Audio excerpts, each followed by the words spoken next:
Mauri ora e te iwi. Mauri ora. Nau mai ki up to e hoa. A brand new podcast speaking about kaupapa that affect us.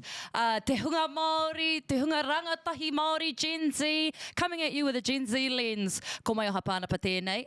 Ko Michael Cugley tēnei. E mihi atu ana kia tātou katoa, tēnā tātou.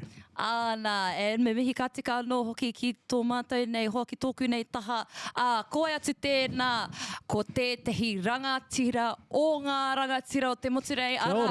Ko ai atu tēnā, te Aorere Pewhairangi, tūngā ne tēnā koe. Kia ora, tēnā koe, tēnā kōrua. O tira tēnā koutou, mātaki mai nā. Nā. Nō reira, ko te mea tuatahi, hari wiki o te reo Māori e te whānau. Whakanuia ka tika. Nā, whakanuia anō hoki ki ko ai atu ki te whārangi o tuku, ana koe nā te take, kei konei kei mua ia mātou i tēnei wā, tēnei keke, nā te mea ka whakanui ka tika rātou ki te ekenga o te Ko tahi rau mano. Hūro. Kei pōhe he tātou hara tērā i te tūro, he hūro ke nā reira. E mihi ana ki te whārangi o tuku. O tira o tātou kai arataki i tēnei whārangi o tātou whakaata Māori. Tēnei au ka mihi ake kia tātou katoa. Tēnā koutou. Nā, tēnā koutou e hoa mā no mātou, te maringa nui no te hunga Māori, te whiwhi anō hoki te hōnere ki a koutou e mahi iara, iapo. Nō reira, ka tukuna atu te rāka ki a koe, e hoa hea tō mātou mahi te rangi nei, te rangi whakahirahira nei. Firstly, I just want to say we've jumped on kind of on the back of Tuku with this Up To podcast. We've kind of jumped on at the 99k mark. So I just want to thank you all for I want to thank you Maioha for helping contribute the 1,000 to reach us to the 100,000. However, tēnei au ka mihi ake kia tātou i tēnei ekenga o Tuku kātahi kārua i tēnei ekenga o whakaata Māori i tēnei wā. Nā reira, e mihi ana. O tira, ki tō tātou nei kaupapa, nāna tātou i whakakotahi i tēnei rangi ara te wiki o te reo Māori. Kei konei, tētahi o ngā māngai o te ao paipāho pori kātahi kārua, tētahi māngai o te hunga rangatahi. Me ki nā reire, e mihi ana ki a koe taku prata. E mihi ana. Tēnā kōrua. O tira tēnā koutou i tā koutou eke. Tēnei whai. Not as much as you, bro, but bro, hopefully it doesn't go down after they watch. Fingers crossed, bro. Yeah, next week we'll be celebrating another cake. Hoki pēo ki te unfollow i tā tātou whārangi. I'll come back for a second cake. Oh well, hopefully not. Hopefully not. Engari, e mihi ana kia koe taku hoa. I tēnei wiki o tātou te ekenga o tō tātou nei reo ki tōna rima te kaumārua tau. Ki taku mōhi o rima te kaumārua, rima te kautau rānei. Rima te kaumārua tau. Aua. Engari. Tiro mai kōrua anō nei. Bro, you were there when it started to be about that. Ko korau haere. Engari, tēnei reo e kōrotia nei e tātou i tēnei wā.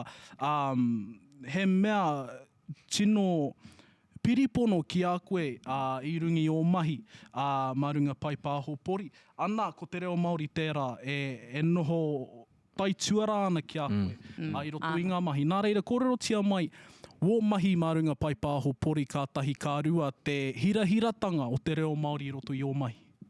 Kei te hia koe te whakautu poto, te whakautu roa rāna. Kei a koe te wā. Kei a koe, pai te roa. Ka hoki atu au ki te wehenga o rangi nui.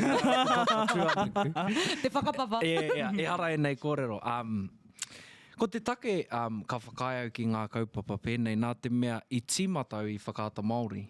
I te tau 2014 matai au i tēnei whare. Ka mutu nāna i rei ai oku niho, i prāwa ai oku kaua, i mōhio ai au ki te ao pāpāho. I te tau 2017, my fiancé Kimi and I, we conducted a master's research at Waikato University. Ko Professor Rangi Mātāmua, ko Māua kai arahi i a Māua. Unfortunately. Don't say that. But And the research was where to next for not just Māori media, but for te reo Māori, keeping in mind the principal function of whakaata Māori is to contribute to the revitalisation of language and culture. I Aotearoa nei. Nō reira, ka whakaro ki a whakaata Māori me hoki ki tōna tīmatatanga te petihana, ka whai te petihana ko te whakatūnga mai o te taurawhiri, te kōhanga reo, te kura kaupapa, te whare kura, ngā whare wānanga, ngā reo irirangi Māori, ka mutu ko whakaata Māori, all of our language revitalisation kaupapa. And as a part of the research, we went around and asked people, all right, where to next? Ka mutu i te taurua mano te kaumāwhetu, ka ki ko te katoa i te kōrero, we need to go online. We need to make this digital shift, and we need to create content that's online first. Ka mutu ka whakaputaina a Maua Tuhinga Roa, we published our theses, and we were going around talking kia te māngai pāho, ki ngā CEOs o ngā pakihi waihanga hōtaka, me tā maua ki, we need to, shift to online platforms. Tīmata tā tātou whakatairanga i te reo Māori runga i ngā pai pāpori. Engari, i te kauhau au i tēnei rongo pai, but I wasn't practicing it myself. I had a hui with News, rua mano te kau mā aha. I muri i tērā hui ka maharau, okay, I need to start practicing what I'm preaching, and I downloaded TikTok that day and started making content in my car. That was my studio because Kimmy kicked me out of the whare because I was too loud and I wasn't getting it right the first time. It actually took me maybe 30 to 40 takes per video to get it right. So she was hoha with the repetitive nature of my production. So I kiki au ki taku waka. Koira te tīmatatanga mai, telling stories that were half fiction, half made up in my waka. But what that has led to is a career in using online platforms to contribute to the revitalisation of te reo Māori, and it's gotten me most recently to the Olympics. Yeah, koera te whakapapa o rangi rawa ko papa. Ka wehe rangi rawa ko papa ko tai mai tātou ki te ao uri nei. Nā reira, kia mohi o mai koutou te wā timatai a te aorere I konei katahi anō au ka uru ki te haikura. Nā reira. You pai tērā, I was thinking, te aorere started shortly after the Treaty of Waitangi was signed. But he kaupapa pai tērā, te huri atu mai te tiwi ki te ipurangi. It is something moving, a digital transitional shift is something that a lot of media outlets are trying to follow these days. Whakaata Māori being one, TeAoMāoriNews, if you don't know, you know now. TeAoMāoriNews is also another one that is trying to move from traditional linear platforms onto digital platforms. Now, it's one of the hardest things to do if you're set in your ways, Just trying to, I don't know, Koera taku tuhi, roto I taku tuhi ngā roa. I think what was being said at the time was we need to create online first content. But what I wrote was we need to create online alone content because what online first meant was we still needed to create the bulletin for 4:30 or 6 o'clock, whatever the time the news was. And we were creating content and just repackaging it and putting it online. Whereas I think the focus now in mihi ana ki a whakaata Māori is creating online alone content that talks to the online audience because they are different. The viewing habits of not just all online platforms are different, but each individual platform has different specs, and me āta kōrero koe ki o kai mātakitaki, ki o kai whakarongo, ki o wheao me ki. That's a word that I've learned by looking at the cake tonight. Ako rimatau au e whakatairanga ana I te ao pāpāho pāpori. I just learned that that's the word for follower. Nā reira, mihi ana. Mihi ana.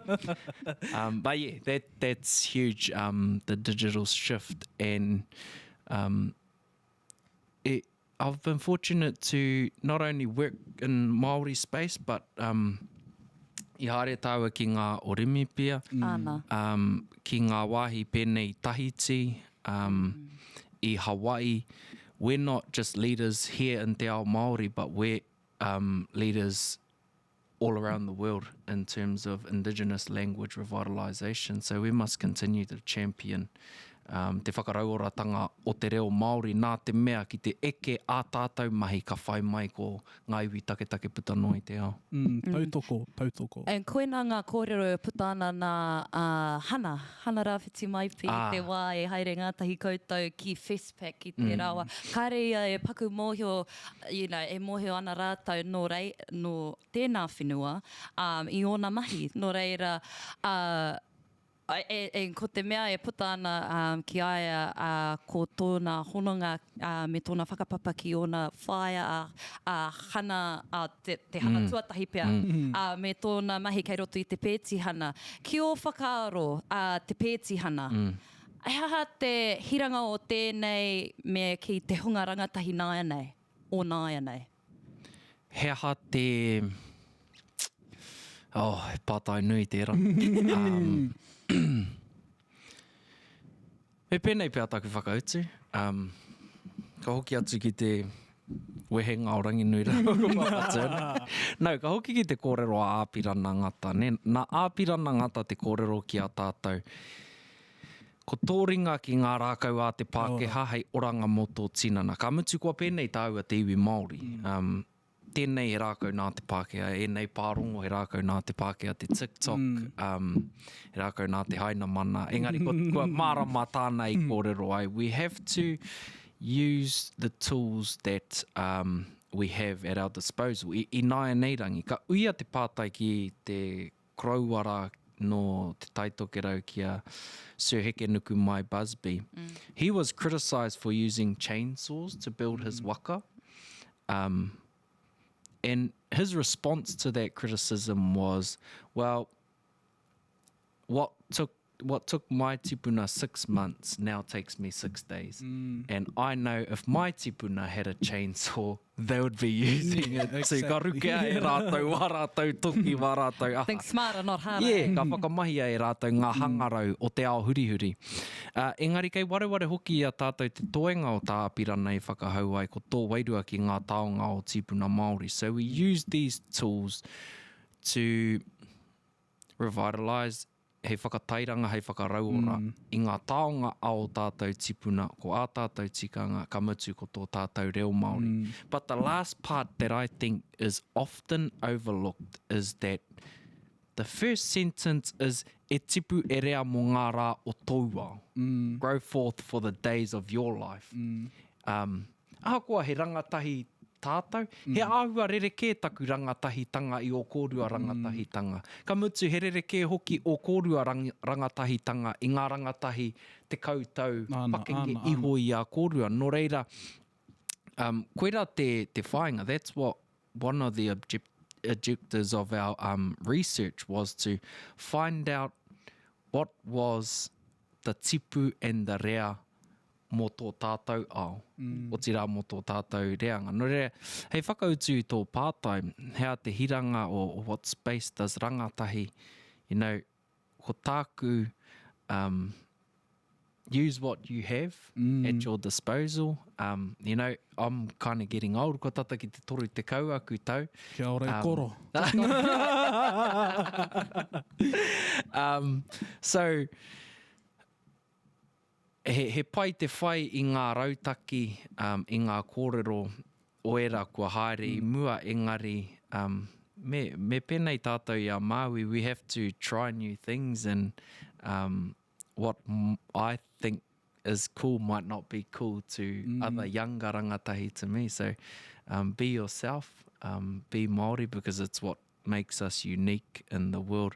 Pēnei tātou a haere ki ngā orimi pia, we go over there and ka whakaatua hia te ahurea Māori. Kaua e te tira o Aotearoa, engari e ngā motu katoa puta noa I te ao, because you can go to 100 countries around the world and they speak English. But there's only one country you can go to where you'll see te reo Māori, where you'll see tikanga Māori and you'll hear te reo Māori. No rea koera tāku whakautu roa ki tō pātai poto. Rau e te whakautu. Yeah, ko te... E ngā rangatahi mahi atu tā koutou e hia ana. Give it a go. You'll make mistakes. It's okay to fail. Fail fast, learn from it, and go again. Now, you've talked about the Olympics twice now, and I feel like I was there too. One thing I want to know is, what was that experience like being a humble young Māori? You know, traveling the world. You know, you've been to, like you said, you've been to Hawaii, you've been to Tahiti, you've been to all of these countries right across the world, and you've managed to sneak your way into the Olympics. How did that happen? Talk to us about that, though. Yeah, tuatai ake. Thank you for calling me humble and young. It was... Yeah, it's a once in a lifetime opportunity, and kia pono au, you know, penei tāku e aki nei ki te tangata kia tū Māori and be who you are. All we did over there was pretty simple. What we did was, like this got millions and millions of views. But what we did was we went over there to share the experience of 2 young Māori boys and a young Māori girl. And koera, that's basically the synopsis of our haerenga ka mutu I kitea te tahuritanga mai kaua o te iwi Māori i Aotearoa, kaua o te iwi whānui o Aotearoa, engari te ao whānui. The Olympics commented on our... Crazy. Yeah, the Olympics commented on the... it was on that video, actually, that they responded to. But... Sorry, I've forgotten what your original pātai was. I kind of just rambled on about... Te wheako ko haere. Yeah, ngā wheako.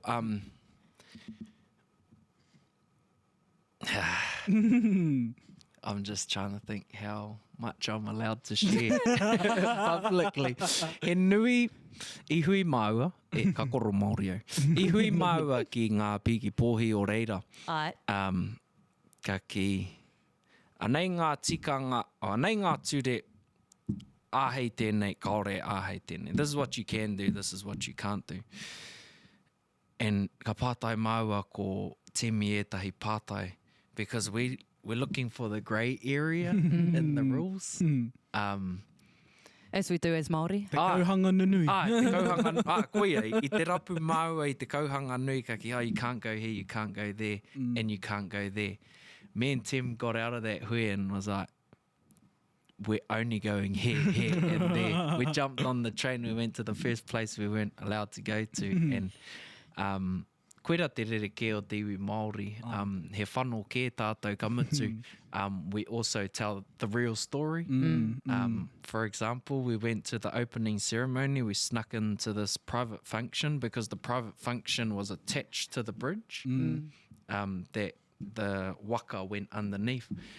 And we were so excited, and Tim was so excited that he double-clicked the record button, so it didn't actually record, and we had to pivot our content and tell the sad story that we were sent all the way to Dubai to Paris to record one thing, and that was the arrival of the athletes, and we didn't record it. Yeah. I think koera te pai o te Māori ka tae te neke. Ka tae te nuku, ka tae te neke. Aha koa ngā aupiki me ngā auheke. Ka tae tonu te neke. Nā reira. Engari, ka aroha ki a koe, Tim. Me te tihi o whakaaro ki a koe. Ka reo aroha ki a. One job, bro, one job. Koena te take ka tuku nā taku aroha ki aia. Nā te mea ai. Ka aroha. Ngā uri o Māui. Well, bro, ka kōrero koe mō Māui. And that being Māori, you know, as Pākehā, ka tipu pia ngā tamariki, ko Iron Man, ko Hulk, ko ai atu rānei, o rātou superheroes. I tipu maua ko Tim. you know, ko āpirana ngata, ko Paikea, ko Maui, koera o Maua superheroes, nā te mea, koera te ao I pake ke mai ai Maua, o te rā tātou. And that's who we try to be, that's what we try to emulate. If Maui was raised by a council of tohunga called Te Kāhui Tū and Te Kāhui Pai. He was taught at a very young age te tapu o tua whakarere, ngā karakia, ngā tikanga, ngā kaua, I tukuna ki a te kauai o tōna tipuna kōka o muriranga whenua.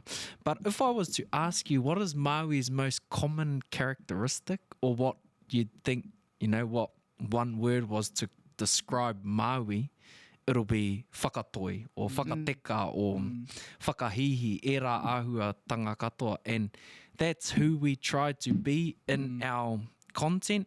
We use whakatoi and humour to reach a broad audience, but like Maui kei tua I te awe māpara, are these real hohonu values that we're also trying to hold and revitalise through social media. So he tika tērā, he uri tātou nā Maui, and that's where we find balance. On one end, me manaaki tātou I te tapu o wā tātou tikanga, but we also have to be noa and use not only the tools, Maui hangarau, we also have to be Maui tinihanga, like shapeshifters. One week we're at the Olympics, the next week we're at Matariki, the next week we're trying to be divers. Now you're trying to be a podcaster. Yeah, I'm a podcaster. So koera tētahi o ngā karere nui ki ngā rangatahi. We have our superheroes, and, you know, to be truly Māori, he oranga kei roto I tā tātou ako I o tātou whakapapa. And I joke about going back to Ranginui and Papatūānuku, but I'd like to go to those places because that's our whakapapa, and that's who we are. Speaking of Rangi and Papatūānuku and of course our taiao, you became pretty much of a superhero when you started your whīkoi YY35, and of course not only to us as te hunga tuakana, I should say, but ki ngā tamariki Māori anō hoki no reira, we have that footage at the moment I te whānau, so we're going to have a bit of a reminisce with our tungane over here and see the journey that he brought along to show and inspire many from this kaupapa. No reira, mātaki mai.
Nau mai hoki mai e te iwi. Ai, koe rā te terenga o YY the 35.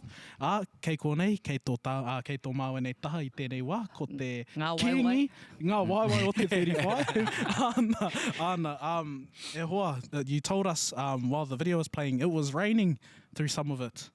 Oh, before it. So as we were planning, you know, we were hit by the cyclone. Te Tairāwhiti was hit by the cyclone, and it was just a really wet summer. And the hīkoi was in March, and we were fortunate just the whole week of the walk. It was just blue skies every single day. So we were, it's in Waimarie, that yeah, we got good weather, as you know, trying to create content. There's the wind and Tough, bro. Yeah, Can be tough. yeah. Can be tough. And then that one day you want to record something outside, Oh, well. your neighbor starts a chainsaw up. It's like, bro. Almo was up and we off. Yeah. And I guess ko te painga o tēnā, koina ngā whenua maha o tō kai, ngā nō hoki. And I think one of the things that was my highlight to see, but also a very emotional and hard thing to watch as well, was the emotion that came out of you when you saw te taumahatanga o ngā rori katoa i reira i pai muri i te wā o Cyclone Gabriel. Nō reira, whakamohio mai ki a mātai katoa, what was going through your head during that time when you saw that? Yeah, well, I guess the theme that I drew from, I got to Mangahouni, to our waiwhakaika. Waiwhakaika, I guess, is our ceremonial waters, where we go to pure, karakia, tohi, well, koera o mātou waitapu. I got there and there was a big slip just on the other side of the bank, and the whole bank had pretty much fell into our waiwhakaika. So that, I guess, was the biggest emotional hurdle that I had to face during the hikoi. But I drew on the kōrero māwiwi whenua māwiwi tangata. If the land is sick, so too are the people. Or loosely translates to, if the taiao is sick, it'll eventually affect us as people. And koe rā tāku I kite ai, I rongo ai, I te māwiwi o te whenua, I te horo o ngā pari, I te waipuke o ngā rori, I te nui haere. Scientists are saying we're seeing more and more extreme weather events happening, and it's only the beginning. It's only going to get worse if we don't do something about it. Nō reira, ka whakaro ake ki tērā kōrero. That's, I guess, what I felt personally, was māwiwi whenua, māwiwi tangata, because the land was sick, and our awa, our moana who would usually heal me, was sick itself. Ka rongo au I tērā mamai that something needs to be done. But I want to make clear that even though I used that kōrero māwiwi whenua, māwiwi tangata, I didn't see māwiwi tangata in the locals, in my whānau, in my hapu, in the waira iwi. I saw strength. I saw resilience. I saw an iwi who's just ready to get on with it and do the mahi. Some of the roads were, cut off, and locals just get their diggers and dig it back out so it could open again. So that's what I saw was ko tahitanga, tēnei e whai nui nei tātou I tēnei wā. And sometimes it takes an extreme weather event or something catastrophic to happen to act as a catalyst for change. And ko te wawata, kua mai tērā wā amoho anō nei, haere ake nei hoki, ka rereke tā tātou titiro ki te ao. Nā te mea, I te mana ki tātou, ia whapatu anuku, me Ranginui, so I'm taking us all the way back there. Ka mana ki a Ranginui rā o whapatu anuku I a tātou. So yeah, that's a little bit of what I felt was the land was sick, and it was, it will impact us more and more as if we don't do anything about it. And koe rā te wairuatanga anō hoki o tō tātou nei reo rangatira anō hoki nei e hoa mā. But just going back to that too ngāne, and I'm throwing a work in the spanner here, a spanner in the works here. Work in the spanner. Work in the spanner. Say if you didn't have the ability of your reo Māori, do you believe you would have had the strength to go through and carry on through that emotional journey if you didn't have that in the back pocket or within your pukenga, within your mātauranga? Karekau. Tētahi kōrero hei whakautu I tērā. Ko te reo Māori, Ko te reo Māori te waharoa ki te ahu rea Māori. Kia ora. And nā taku mōhio ki tōku reo Māori I mōhio ai au ki aku tikanga. Ka mutu kei roto I aku tikanga e ki ana I am the youngest born of the youngest born. Ne, ko tātou ngā tamariki pōtiki tāne rāua ko hine ahu one. Ko tātou ko tāne is the 68th child of 70 children. Nō reire roto I a tātou tikanga and if we learn who we are and our whakapapa, our connection to atua, he pōtiki tātou, he taina tātou ki ngā rākau, ki ngā manu, ki ngā ika. Ko whakapapa tātou ki enei mea mā roto I o tātou atua Māori. And by understanding that, I guess I knew that I had a responsibility to do something. Ki te whakakōrero I ngā rākau, ki te whakakōrero I ngā manu, ki te whakakōrero I ngā wai. Ngā mea kaore kua roa nei e piki tiana, things that have been ignored for a very long time. Ka mutu ka hoki atu ki te wāhi ako ai au I te reo Māori, ko te kōhanga me te kura kaupapa Māori. Kei roto hoki I te aho matua e ki ana e puta, kia puta hei raukura mō tō iwi. My translation of that is go out and serve your people. So I don't really have any practical skills. I don't know how to build a road or a bridge or drive a digger or anything practical like that. But how I could help hei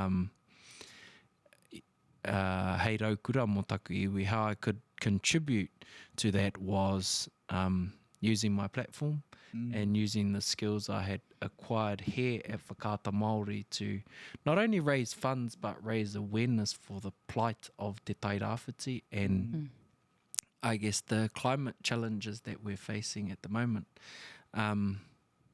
Yeah, koe rā taku whakautu ki te rā pātai au. Nā te reo Māori I taia ai e au e nei mahi. Ka mutu koia te kai whakakōrero, whakakupu I a tātou tikanga Māori. Kia ora. Nā ka hoki rā ki te tāinga mai o te huripari I whiuai e tātou, I whiuai tātou ki ngā waiparuparu, ki ngā paruparu o te whenua kātahi kārua, ki te wā o te pōhara ne, e hara I te mea ka pōhara a pūkoro, engari ka pōhara a whenua, ka pōhara a wai, ka pōhara a aua, ka pōhara a maunga ana. Ko au hoki tētahi hoki au ki te kāinga ki a here taunga, me taku whakamiharo I te nui o ngā paru I tau ki runga I a mātou o ahuriri I te tāinga mai o te huripari, me taku ahua mataku me ki taku kōrero. Taku mataku I taku kitenga atu I tērā paruparu e horapa nei te whenua. I think we can both agree, bro, it's a common theme though. It's starting to come up over and over again because that silt just sits there. We can try and take it away, but you know, māwiwi whenua, māwiwi tangata, it's just going to keep happening, eh? You know, ka hoki atu ki te kōrero mo te whakapapa me tā tātou whakapapa ki ngā atua Māori. If we understand whakapapa Māori, we understand the connection of one thing to another. I went diving on this rock that I've dove since I was 12. I haere au I te raumati ka hori nei. And there's just silt. It's nothing but silt. It's kina barrens and silt. There's no rimu there. There's no crayfish there. There's nothing other than kina and toitoi. And the kina aren't healthy. They're there in abundance, but they're not healthy because they don't have any kai. But ki te titiro tātou ki te whakapapa, that's where the silt has ended up in our pātaka kai. But it's come from our rivers, and it's come from the whenua alongside our rivers. Ka kōrero au ki tētai kraua no tūhoi. And he said, ko te tini arere noa. It starts with te tini arere noa. We have pigs and deer in our native forests, and what they do is they eat te tini aorere noa. Ko rere noa ko ia te atua, ko ia te kōka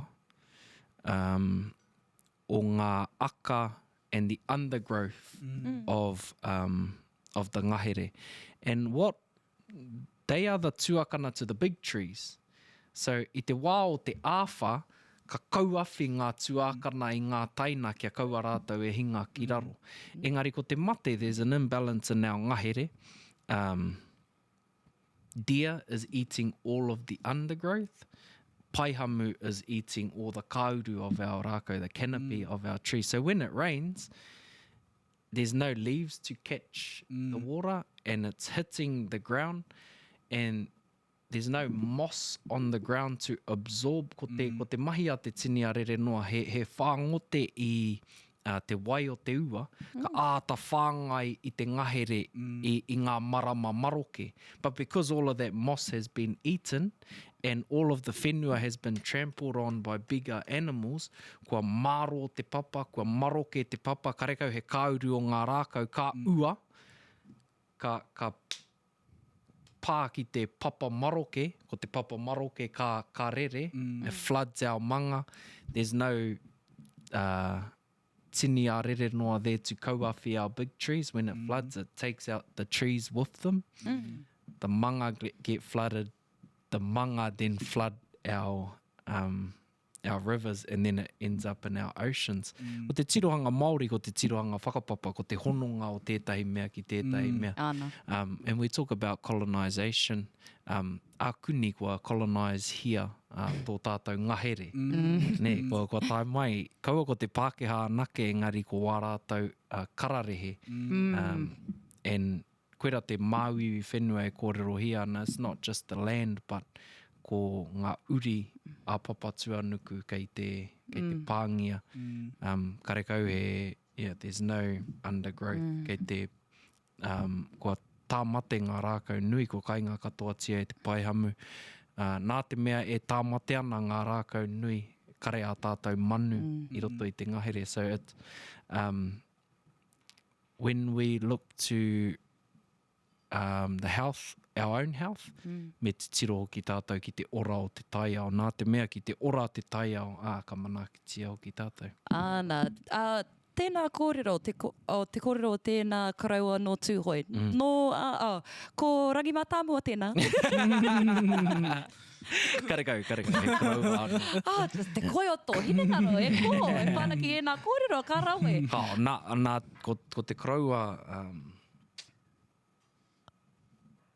he tohiti, no te whānau tohiti no ngā pūtahi, Aori tawhiti i rua tāhuna. Nāna tērā kōrero mo te tini a rere noa. Tāne had 12 wives, āpunga mumuanga tūkapua, hine Wāori ki ruritangi ako rere noa punga tūkapua, hine maha huna tāwharanui tā wake toro. Rere noa is the tua aha nei, wana tamariki. Yeah. Kei whea mai tu ngāne. Oh wow, whaimuri i tēnā, kei konei tētihi atu kiriata that we have in store for you e te whānau. Talking on the journey of te reo Māori at the moment, and our hōtaka main kaupapa, so of course, mātaki mai nā ki tēnei kaupapa e huri ake nei. Kia kaha te reo, kia kaha te tautoko mō ngā kākahu Māori. Weti te kiti i tērā āhuatanga me te toko pai, toko maha ngā tangata e ngana ana ki te whakaatu i tō rātou oati ki tō tātou reo Māori, ki ngā hate, ki ngā kāmeta, ki ngā pōtai, ki te aha rānei. Etahi e whakarongo ana ki etahi o ngā kōrero a ngā minita, ka pohehe rātou ana koira pē te āhuatanga o Aotearoa whānui. Engari mōhiotunu mātou o te taurawhiri, kāre pē rāna. I hono kōtui a te taurawhiri me te warewhare ki te whakarewa i ngā kākahu hei whakanui i te wiki o te reo Māori. Ko te tuatahitanga tēnei, he āhuatanga nui, whakaharahara te hokonga atu o te rerenga kia kaha te reo i roto i ngā miniti noa nei. Kua tipua ki te hiahia o te iwi, whānui, ki ngā poraka, me te nui o te moni kia mātou ki te whakaputa i aua poraka. Nā reira i puta te whakaaro kia rapa haere i tētahi kamupene, hei āwhina mai a mātou ki te whakaputa i ngā kakahu. I was there at opening at our Westgate store. Kei whea mai te warewhare. Te haere ngātahi o tēnā kamupene. Anna. Now, I would ask, bro, did you save me a hoodie as well when you bought yours or no? Bro, I'll be honest, te taura whiri sent me my hoodie. Must be nice. But Koira te pai o te reo Māori. Koia, bro. But I must do a little bit more because they only sent me the hoodie and not the track pants. So That must be when you hit the 5 mil mark. yeah, I might need more followers or something. Yeah. No, I believe personally that the warewhare taking on this is spreading te reo Māori, spreading Māori merchandise onto a whole new level, because I remember when the Taurawhiri hoodies came out, they were exclusive. You would only get them sent to you by te Taurawhiri, or you could get the emblem sent. You could print the emblem off and get a screen print them onto hoodies. And that was the other way. I remember I got some from Mahi when I left te reo irirangi o Ngāti Kaungunu. That was my going away present. Mean. Buzzy, eh? Yeah. Buzzy. And inanei kua hokona ki ngā toa. Yep. Ana. Yep. Te warewhare. And they've got the full set. They've got the Yeah. full set as well. Yeah. Well, some people do. Well, tika tai. Engari ai, te mutunga wiki nei, i whakaputa e nā kākahu katoa, ngā poraka, ngā kāmeta, ngā pōtai, o te Taurawhiri, engari te kaurima miniti pia, sold out. Crazy. Sold out, whai muri i tēnā whakaputanga. So, koina te āhuatanga o te ao whan, o Aotearoa nō hoki, you know, everyone's wanting to be a part of te whīkoi o te orangatanga o tēnei te reo Māori. Now, I think it's a bit of a shame, because out of the however many people they got, my 150 million cousins did not get a single one, which is a bit of a shame, but that's all right. Maybe next year. Maybe next next year. No, year. I think they'll probably keep it going, eh? I reckon if they had the tohu with te Aorere in the front, it sold out way more. Sold out in the first 5 minutes. Koia. No, they'll be returning it. Where's my refund, mate? Engari, how whakaro e pāna ki tēnā tungane, you know, making our kākahu Māori more accessible, more affordable for those whānau out there that are wanting to be a part of the movement, which is ngai Māori. Yeah, I support it. Te kōrero a nēni ngoi ne, whiua ki te ao, whiua ki te rangi, whiua ki ngā iwi katoa. You know, just a reflection on, I guess, our life and our upbringings. What I want to mihi is that it's cool to be Māori now. It's cool to be able to speak Māori, and that's more recent thing. I remember growing up at Kohanga and Kura, we were kind of like the weird school that there was only 20 kids at all the trips, or, you know, at Manukōrero or this or that, and we were a little bit different. How te kupu, you know, there were a lot of Māori in mainstream, and ka titiro iho pia. Ki te hunga kura kaupapa Māori, engari nānei, kua huri te tai. Ana. Kua hia, kua tahuri mai te iwi Māori ki tōna ao Māori, ki tōna reo Māori, and it's now really cool. And it's now, I think, the mainstream thing to be able to speak Māori, to be proud of who you are. And yeah, it's cool that us being us is now popular. Like you said, bro, it's different to when we were kids. We were the same, even though ko au tētahi o ngā mea ka haere ki te kura auraki, heoi anō ko te wero i a mātou ngā tamariki Māori, mātou ngā rangatahi Māori, te haikura. Ko te wero ki a mātou ko te tū Māori pia.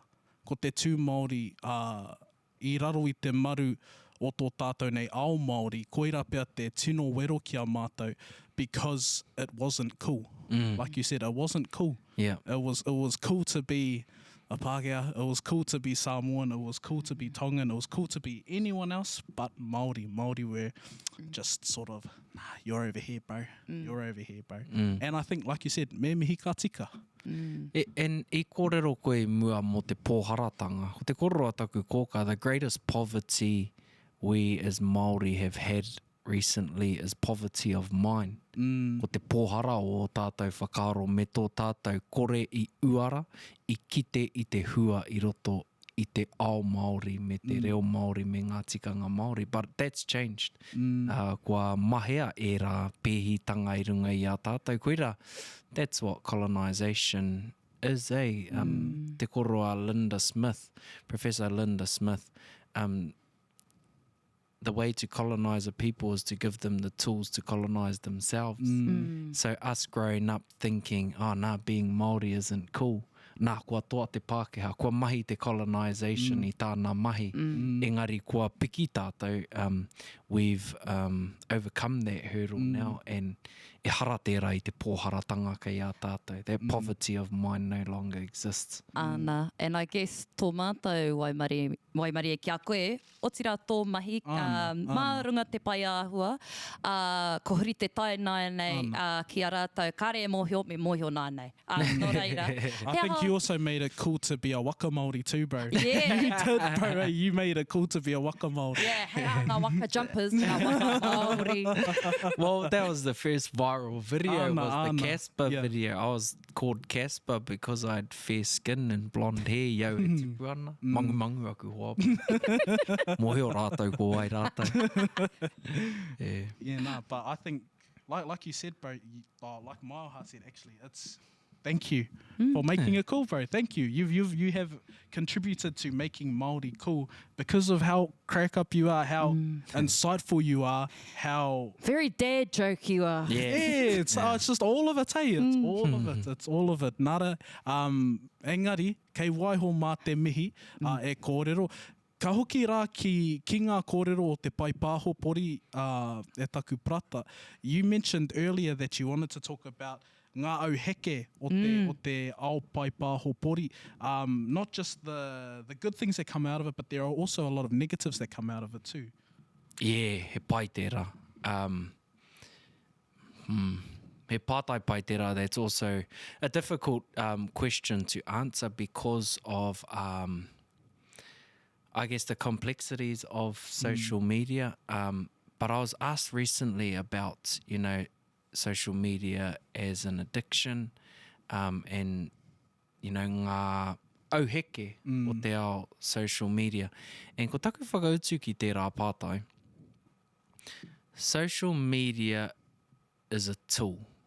It's like a hammer. You know, you can use a hammer for distraction, but you can also use a hammer to build a whare. Nā, me pērā tā tātou whakamahi I te social media.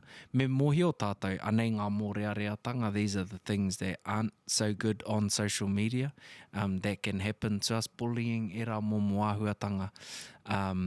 And we can also get stuck in the rabbit hole. Hey, it's one scroll on TikTok, and then it's 3 o'clock in the morning. But me mohio tātou ki te whakamahi tika I tēnei rākau a te Pākehā hei painga mō tātou. So we have to use it consciously and practice it deliberately. Hei painga mō tātou. Ka mutu, also talking about addiction, you can have positive addictions. You know, I'm addicted to fishing. I'm addicted to diving. E hara I te mea, tēnei mea te waranga he mea auheke anake. Engari he aupiki kei roto anō hoki. I'm addicted to learning. So that's what I use social media for. I use pages to that inspire me and pages that challenge my thinking and pages that educate me. Nā te mea koera te whakamahinga tika o tēnei hangarau a te Pākehā hei painga mō tātou, tērā I te whakamahi hei rua rāpeti that we just doom scroll and then, yeah, nere me, koera pēr te whakautu ki tērā ki he whakatūpato, ai ara o nā kaua, engari he nui hoki o nā reka, me whakamahi tātou i e rā reka, me whirinaki hoki tātou ki e rā reka. Ka mutu, ka waihua ati. That's my short answer. Okay, whea tu ngānei. And of course, you know, the things that I always look at back on when I look at your papahotanga is that the most simplest things have been the most effective. Hei tauira ngā kawa o kei roto i ngā marae katoa o Aotearoa, ngā tikanga kei roto i ngā whare Māori, ngā āhuatanga o ngai Māori ki tētehi, mai tētehi hunga rangatahi ki tētehi hunga kaumātua pea. You know, just even saying "Urta" is one of your main catchphrases. I think I've heard about a dozen of my rāmutu now say that.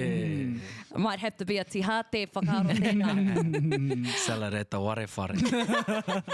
Wiki o te reo Māori next year. Timatara noe ho te utu. Ana, mena, ka kōrero pēr ki tētehi o i rāmutu, you know, in terms of wanting to create their own platform. Maurunga te pai āhua, what would your advice be to them? You know, I would tell them to be authentic, because you will get called out. You will get called out if you're trying to BS your way on social media. People can see through BS. Karau te moe te kupu tika. Puruheti. Puruheti, me koro Māori pēr tātou. He nui te puruheti kei runga i ngā, but you'll get called out for it, eh? So when you are online, and if you do want to create a social media presence, be yourself. And don't be afraid to put yourself out there. Me pono, I'm a real introverted person. I don't really like socialising. And ko mohi o ngā tāngata mahi ko nei, I used to just come in here and just sit in my subtitling booth all day. And koera te ao e tauri kura nei au. Engari ko mohi o kaua e tuku enei taonga kua ho mai hia ki a tātou, ki a puehu noa, but we have to step outside our comfort zone. And that's, pikitia te whakamā, pikitia ngā āmaimai-tanga, and you never know where it could take you. You might end up underneath the Eiffel Tower with an all-access pass, wearing That he just Uncle made Derek Lardelli's pew-pew, doing whaikia. Nā, I runga anō I taua kōrero mo te whakama, brother, it's something that I think cripples us as Māori, because Māori were very entertainment-centric people. However, we kind of fall into a bit of a phase where it's like, is this even going to work? Is this even going to be cool? Is this even going to work? You know, how do we kind of get out of that? Pātai pai tērā, bro. I'll be honest, because I think through my honesty, maybe I can help someone. I struggle with it. I struggle to put myself out there. Like, I do these big campaigns and they get millions and millions of views, and then when I'm finished, I don't post anything for months. Like, I haven't posted anything since the end of the Olympics, because I need time to recover, and I need time to kind of step away from it all. And creativity, te auaha, tanga, I try not to force it, but when I'm ready, or when a kaupapa ready to be broadcast on social platforms, I'll put myself back out there. Pēnei te wiki o te reo Māori, ka whakatahau I te rangi nei, ka haramai ki tāmaki. This is my third podcast of the day, because I know I have to put myself out there for things that I value and kaupapa that are meaningful. But yeah, I don't know. I don't have the answer for that. Overcoming fear and ngā maharatanga kei roto I te puku. Give it a crack. Yeah, just give it a go. And it's all right to fail and to flop, and yeah, keep going. He whakaaro pai tēnā mō ngā tāngata I timata tō rātou whikoi kei roto I te akonga o tō mātou nei reo rangatira anō hoki. You know, I think that's the biggest thing, especially coming up to this week.